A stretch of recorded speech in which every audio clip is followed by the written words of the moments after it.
Leviticus chapters 12 through 15 in as little time as I can fit 4 dense chapters. Let's get into it. Chapter 12 is about purification after childbirth. When a baby is born, there is lotia, a vaginal discharge after birthing. This usually involves blood, which is considered unclean to the Hebrews. The woman is told to wait for a period of time, 33 days for boys, 66 days for girls.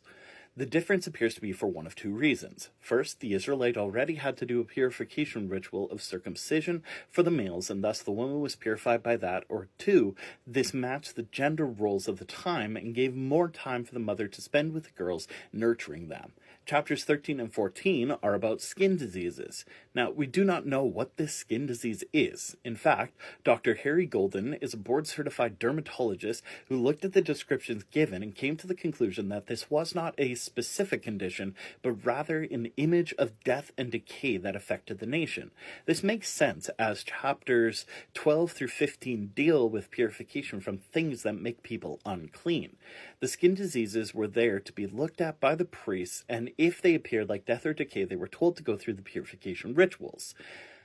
If the hair had turned white and the sore was deeper than the skin, they were unclean. If the spot was white, but it didn't seem deep and had not turned white, they were quarantined to make sure that it didn't get any worse. Another type of disease is listed from verses 9 through 17 with similar rules on cleanliness. A third is given from 18 to 23, a fourth from 24 to 28, a fifth from 29 to 37, a sixth from 38 and 39, and a seventh in verses 40 to 44. Finally, this section concludes by telling us that these diseases were able to spread through clothing, speaking, and proximity. The rest of chapter 13 deals with clothing and how to know if it's clean. In 14, we are given the cleansing rituals. There are specific rituals given for spiritual cleansing, and then the practical cleansing so that the people of the nation would know that he is clean.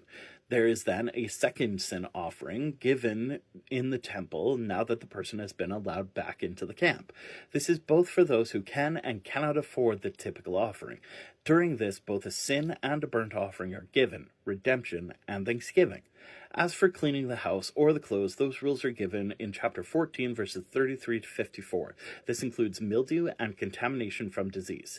Chapter 15 deals with the sexual parts of the body and keeping them clean. It deals with periods, discharge, and emissions from a man. All of these are dealt with in slightly different ways, but the point remains. The nation of Israel was to keep themselves clean sexually, physically, and mentally.